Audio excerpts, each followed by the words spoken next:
Deep in the Bible Belt, where sermons echoed louder than gunfire and families swore loyalty to God and blood alike, not all that wore the cross walked in the light. Behind closed doors, hidden from the pulpit's gaze, some families carried sins darker than the devil they preached against. Tonight, we journey back to 1872 Alabama, into the heart of a dynasty that cloaked itself in respectability yet thrived on corruption, betrayal, and horror. In the aftermath of the Civil War, Alabama was a landscape torn between ruin and renewal, its soil still heavy with the blood of fallen men and the cries of broken families. Among the chaos of Reconstruction, when old structures of power were being dismantled and new ones were struggling to rise, a particular family found opportunity where others found despair. They were not unlike many Southern elites of the time, possessing land, wealth, and influence, but unlike others, they had mastered the art of survival in times of turbulence. They learned that power was not inherited through tradition alone, but could be cemented through manipulation of both the sacred and the secular. They aligned themselves with politics, religion, and commerce in ways that seemed legitimate on the surface, yet were tainted with corruption at every level. As communities tried to rebuild churches and establish schools, this family poured money into the very institutions that gave them authority, presenting themselves as generous benefactors while ensuring that those institutions bent to their will. In the pews on Sunday morning, people whispered their praises, marveling at the family's devotion to God and their dedication to the welfare of the town.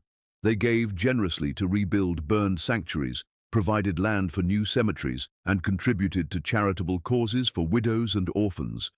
Yet every act of generosity had an invisible price tag. Pastors who accepted their donations knew better than to criticize them from the pulpit. Judges whose campaigns they funded returned the favor with verdicts that safeguarded the family's interests. Merchants who benefited from their loans or contracts found themselves entangled in debts they could never truly repay. Slowly, this family's name became synonymous not with piety, but with untouchable authority. For every church bell that tolled in gratitude was another echo of their control. Their rise to power was not just about money, it was about image. In a region where faith was the backbone of identity, they understood the language of religion better than most clergy. They spoke in parables when discussing business, laced their contracts with scripture, and often positioned themselves as chosen instruments of divine will. Those who opposed them were labeled as ungodly, and such accusations carried heavy weight in a Bible Belt town where reputation could make or break a livelihood. Soon, a system emerged where loyalty to the family was equated with loyalty to God, and questioning their authority meant questioning divine order itself. In a community so steeped in faith, this tactic proved more powerful than any weapon. Reconstruction brought federal oversight and new attempts to reshape the South, but this family adapted quickly. They courted northern businessmen while quietly undermining efforts at racial equality.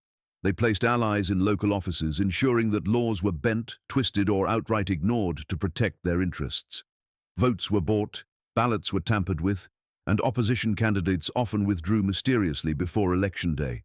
The community saw their dominance as inevitable, and over time, resistance grew weak, not because people did not recognize the corruption, but because they recognized the futility of fighting it. Their integration into the church was their most insidious triumph. They did not just attend Sunday services, they controlled them. Pastors who preached under their roofs were carefully chosen, many of them financially supported by the family. The hymns, the sermons, the very structure of worship began to carry subtle reinforcements of their authority. The message of obedience, of respecting God's chosen leaders, became recurring themes. Religion, which should have been a refuge from worldly corruption, was twisted into a tool that reinforced it. People believed they were worshipping God, but in reality, they were bending knee to a family that knew how to cloak power in holiness. Even their involvement in community projects carried sinister undertones. Schools established under their patronage carried lessons that aligned with their worldview, subtly shaping the minds of the next generation. Charitable acts always circled back to enhance their reputation, ensuring that even gratitude became another form of bondage. Families who received their aid knew they could never criticize them, for fear that support would vanish as quickly as it was given. This pattern repeated until nearly every institution in the region, political, economic, religious, and educational, was tied in some form to their influence. The appearance of godliness was their greatest weapon, but whispers of darker dealings circulated nonetheless. Midnight meetings in candlelit rooms, secret exchanges of envelopes heavy with money, and hushed conversations in backrooms suggested that their authority was not simply the result of hard work and divine blessing. There were rumors of alliances with shadowy groups that thrived on secrecy and fear, men who wore masks and carried torches, who ensured that opposition to the family never lasted long. These whispers were often dismissed as idle gossip, yet they persisted, carried on the wind between cotton rows and murmured in back kitchens late at night. As their power solidified, so too did the sense of inevitability surrounding them. Children grew up knowing their family name as one of reverence, adults learned to measure their words carefully, and those who came from outside quickly discovered the unspoken rule. To live in that town, in that era, was to live under their shadow. And while other families prayed for survival in the unstable years after the war, this family did not pray. They prospered, not through divine blessing but through calculated corruption that seeped into every corner of Alabama life, until it was impossible to separate their name from the destiny of the region itself. The respectable mask that the family wore to the public concealed something far more sinister beneath its polished surface, for behind every act of generosity, every whispered prayer in the church pew, and every handshake in the courthouse lingered darker whispers that refused to die. In Alabama of 1872, where communities were still trying to reconcile the aftermath of war with the promise of reconstruction, such whispers were often dismissed as rumor, yet they persisted with remarkable strength.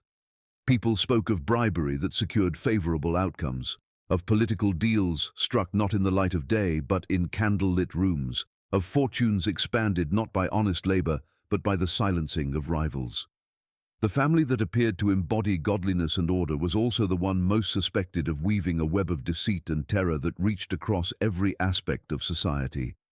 Murder was the word often left unspoken, though it sat heavy on many tongues. Men who dared to challenge their authority or compete with their enterprises frequently met strange and sudden ends. Some were found lifeless in their fields, struck down by accidents too coincidental to be believed. Others vanished entirely, their names spoken in hushed tones as families relocated or mourned quietly, unwilling to provoke the wrath of those in power. If a farmer resisted selling his land at the price offered, he might find his barn ablaze by nightfall, and if he still persisted, he might never be seen again. Those who witnessed such outcomes understood that silence was the only safety, for to speak of it was to invite the same fate. The methods of bribery and manipulation extended far beyond physical violence.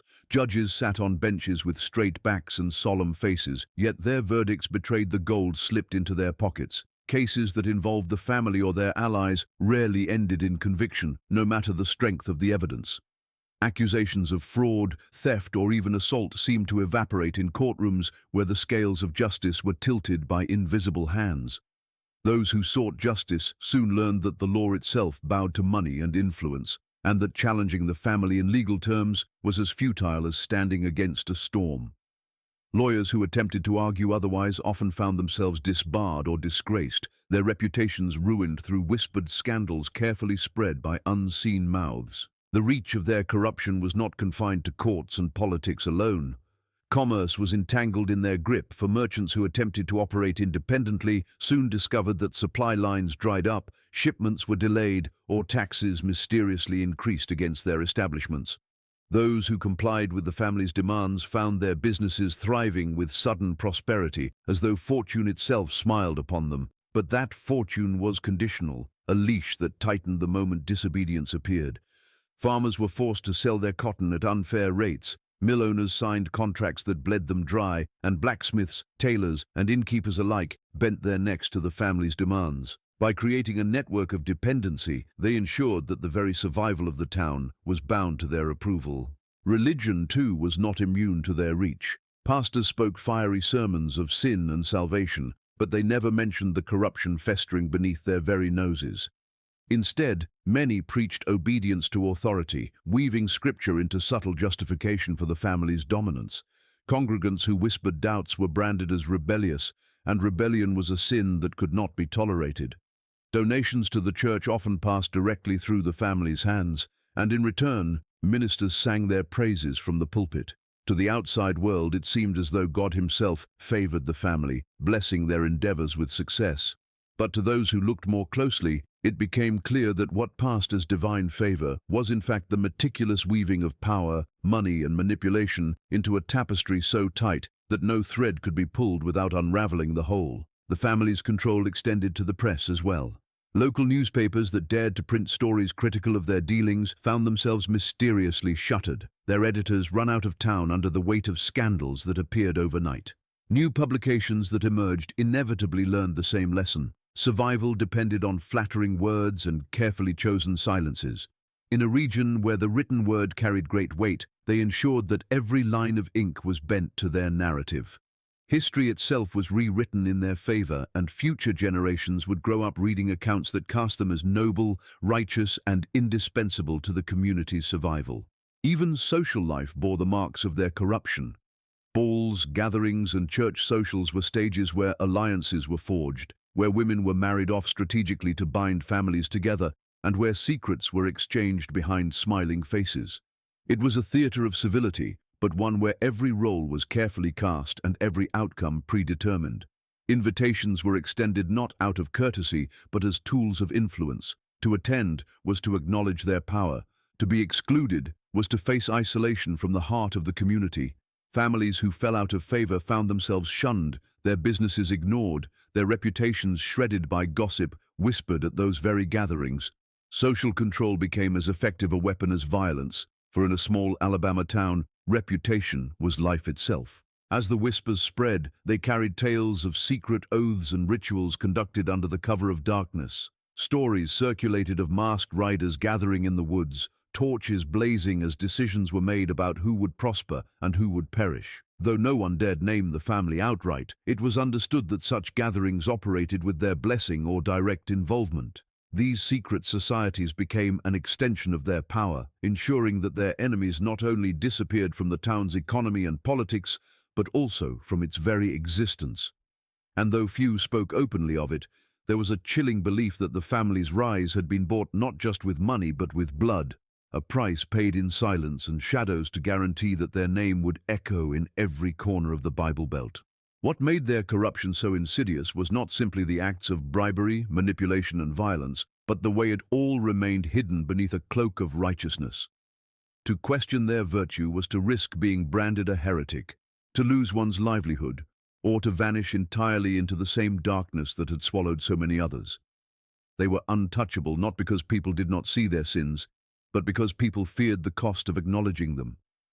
And so the whispers grew, carrying the weight of truth that no one dared speak aloud, whispers of murder, bribery, and manipulation that stained every step of their rise. The reach of the family did not stop with the courts, the church, or the fields. It extended into realms that few dared to name aloud, weaving itself into the secret societies that haunted the dark corners of the South in those uneasy years after the Civil War. Alabama was not immune to the clandestine gatherings that rose during Reconstruction. Groups of men who cloaked themselves in symbols of righteousness while carrying out acts of terror under the cover of night. These organizations thrived on fear, and fear was the very soil in which the family's power grew strongest. To many, it seemed almost inevitable that the two forces found each other, a union of ambition and brutality that ensured their supremacy over the broken land. The whispers began with sightings of hooded riders moving under the moonlight, their horses thundering across dirt roads, their torches burning like wandering stars in the distance. Entire families swore they saw these figures pass their farms, leaving behind not destruction, but the warning of it, a silent message that compliance was expected. Whenever such groups struck, burning the homes of freedmen, intimidating voters, or punishing dissenters, the family's interests always seemed to prosper in the aftermath. Competitors disappeared, political rivals fell silent, and communities too frightened to resist fell neatly under their control. The coincidence was too strong, yet to accuse them outright was to risk immediate ruin, for the riders themselves were faceless, and no one could prove the family's hand guided them. There were those who believed the family did not merely tolerate these societies, but were deeply enmeshed within them. Local legends spoke of gatherings in abandoned barns, fields lit with fire where oaths were taken and plans were laid. It was said that members of the family sat at the head of such councils, their authority unquestioned, their wealth funding the very torches and weapons that enforced silence across the countryside. Though the names of such societies shifted with time, their purpose remained the same: to create a climate of fear where opposition could not breathe. The family's partnership with them, whether whispered or real, meant that their power was reinforced not just by money and politics, but by shadow and terror. Those who lived nearest to the family's estates often spoke of strange processions on certain nights, when lines of men rode into the woods and returned only hours later, their faces grim, their voices hushed. Some said that these meetings were not just political, but ritualistic, marked by prayers twisted into vows and scripture laced with threats. The Bible Belt was a land where faith was sacred, but in the hands of such societies, it became a weapon wielded against the vulnerable. By cloaking their violence in religious language, they made cruelty appear holy, and the family, already skilled at blending godliness with power, thrived in this environment where fear and faith intertwined. The influence of these societies allowed the family to expand their grip with alarming speed. Where intimidation was not enough, violence followed, and where violence struck, silence bloomed. Freedmen who sought independence through farming were driven from their land, their crops burned, their homes destroyed.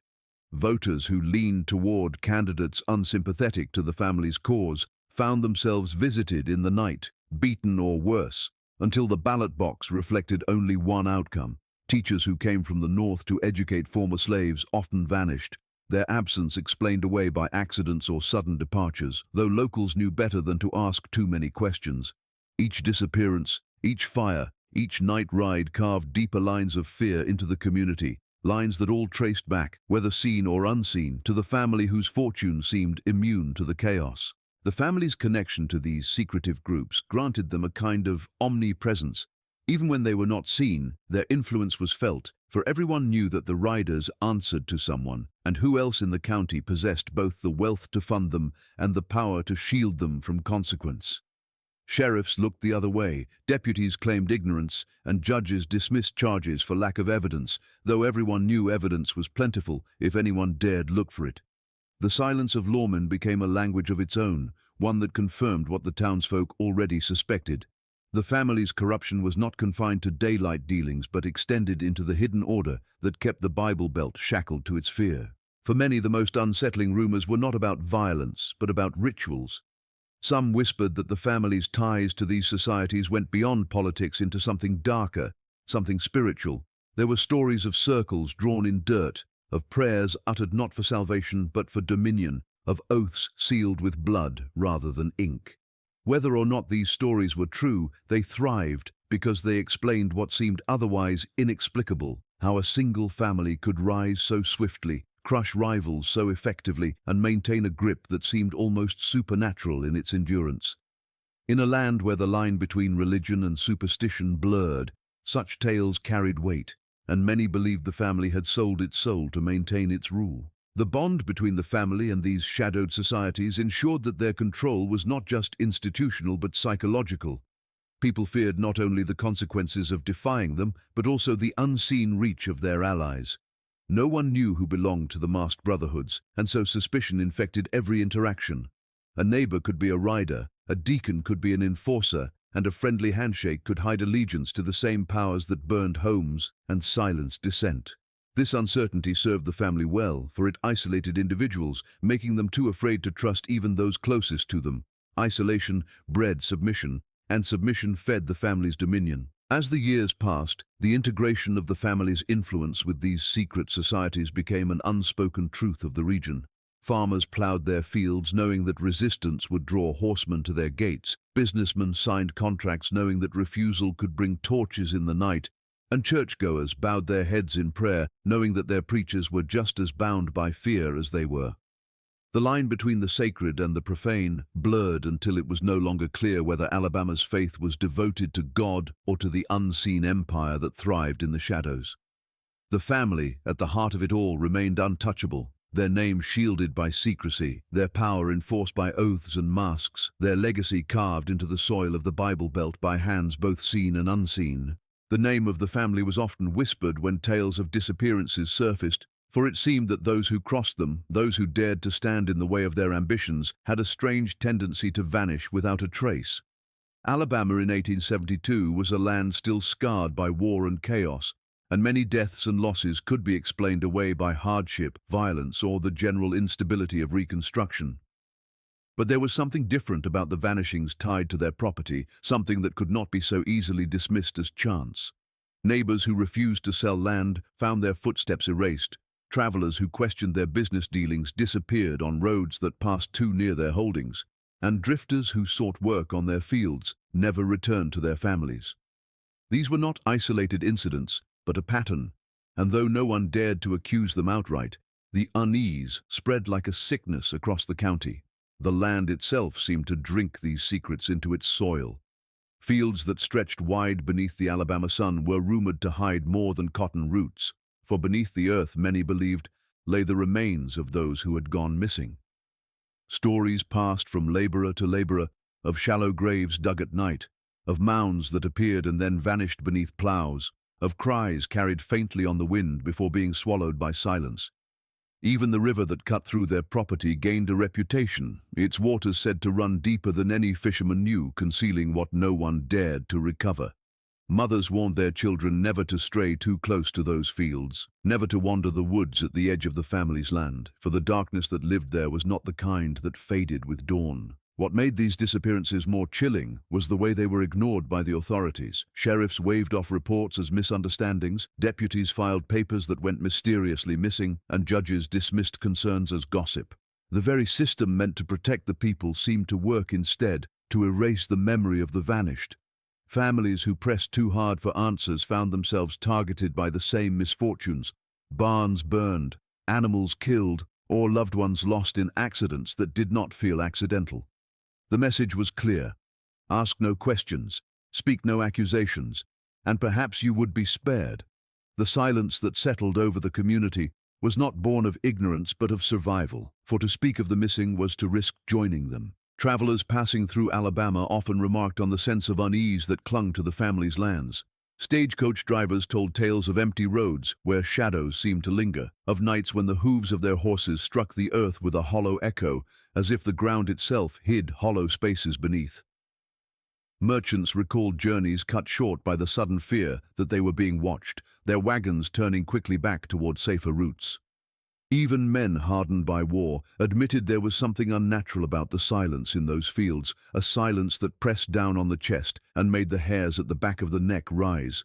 Some claimed to see figures moving in the distance, pale shapes that slipped between the rows of cotton before vanishing into the night. Whether real or imagined, the sense of being observed became so strong that many refused to cross the family's land after dark. Laborers who worked under the family carried their own grim stories, though most spoke only in whispers and only to those they trusted. They told of workers who had argued with overseers only to disappear the next day, their tools left behind in the fields as though they had simply ceased to exist. They spoke of wagons carrying heavy loads late at night, creaking beneath their weight, though no goods ever appeared in the markets afterward.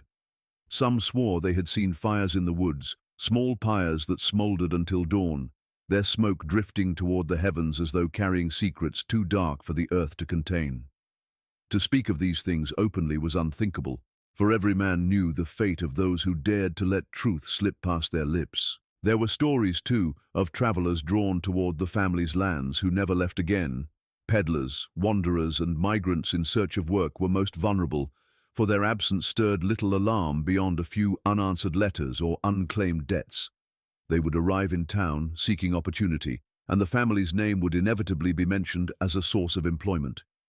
Many walked down those roads full of hope, their packs heavy with tools or wares, but none were seen again. The family's fortune grew, their fields remained well tended, but the men and women who entered their gates seemed to dissolve into the soil.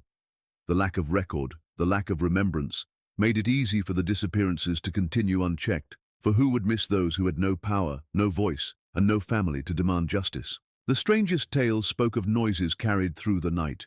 Moans, cries, and strange chants were said to drift from the woods at the edges of the property, heard only by those who lived near enough to the boundary to be tormented by them. Dogs howled at shadows, cattle balked and refused to graze near certain areas, and even birds fell silent as if unwilling to sing where the air was so thick with dread. Old folk claimed the land itself had become cursed, poisoned by the deeds carried out upon it, and that the disappearances were not only acts of cruelty, but sacrifices of some darker kind. Whether such stories were born of superstition or truth hardly mattered, for the effect was the same. Fear rooted itself so deeply into the soil that even time could not wash it away. Each vanishing, each unmarked grave, each whispered cry in the night became another thread in the fabric of terror that cloaked the family's legacy.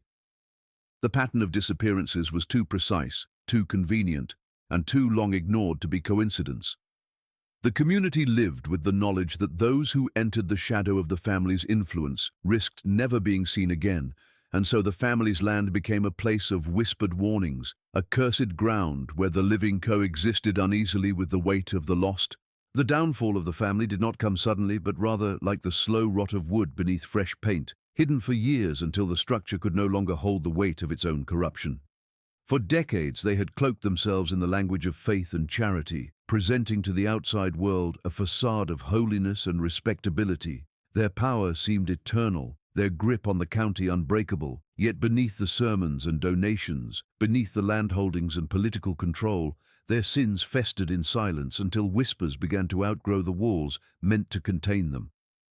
In towns across Alabama, people had grown used to living under their shadow, but shadows cannot remain forever. And when light finally broke through, it revealed horrors that could not be buried again. The first cracks appeared in the form of testimony. Men who had once served the family in silence began to speak in hushed tones, confessions made late at night to trusted friends or ministers. These men told of graves dug in secret, of orders delivered with cold precision, of payments slipped to judges and riders alike. At first, such words were dismissed as gossip, for no one believed that anyone would dare challenge the untouchable. But soon, the stories multiplied, aligning too perfectly to be ignored.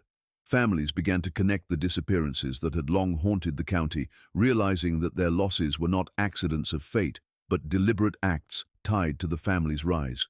Rumors became accusations, and accusations spread like wildfire through a community that had been silent too long. Economic shifts also played a role in their unraveling. Cotton prices fell, debts mounted, and the systems of control that had once bound sharecroppers and merchants to their will began to strain. When men are starving, fear loses some of its power, and desperation makes rebellion possible. Farmers who had once submitted without protest began to resist, refusing contracts, withholding crops, and whispering of alternatives. For the first time in years, cracks in loyalty began to show, and the foundation of their empire trembled. Without the steady flow of money to bribe officials and sustain allies, the machinery of their corruption began to falter. Those who had once protected them for profit grew restless, and some turned against them in pursuit of their own survival. Religion, too, shifted in a way they had not foreseen. New preachers, unbound by the family's influence, began arriving in the county, men hardened by persecution and less willing to bend their sermons for silver. They spoke not of obedience, but of justice, not of silence, but of truth, and their words found eager ears among congregations long weary of fear.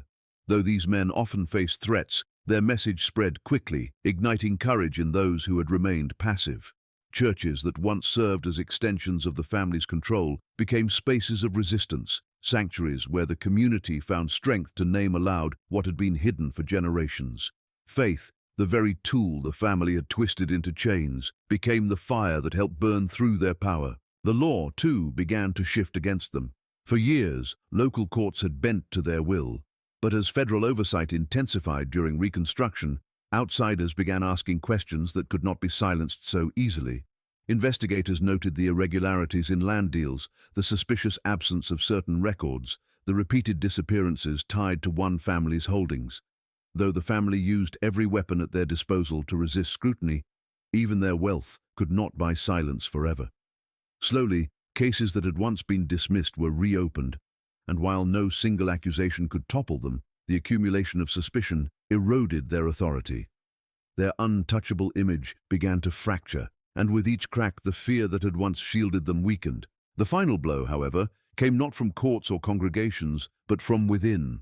Families that hold power through fear often find themselves destroyed by their own, And this dynasty proved no exception. Rivalries grew between brothers, cousins, and uncles, each vying for greater control as resources dwindled. Secrets that had once been guarded fiercely began to slip out in moments of anger or betrayal. Alliances fractured, trust dissolved, and soon the family turned against itself with the same cruelty it had long inflicted on others. Confessions were made not to clear consciences, but to destroy rivals, and each revelation dragged their name deeper into the mire. What the community had long suspected now became undeniable, for the very voices of the guilty confirmed it. Even as their downfall unfolded, their legacy left a stain that could not be erased.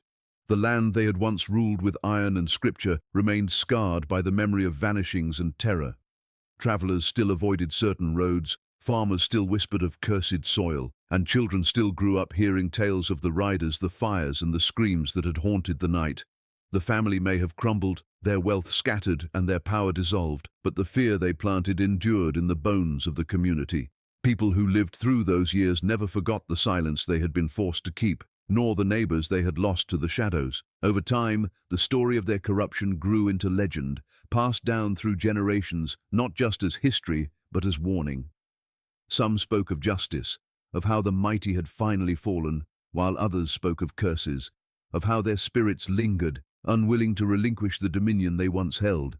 Farmhands swore they saw strange lights in the fields at night.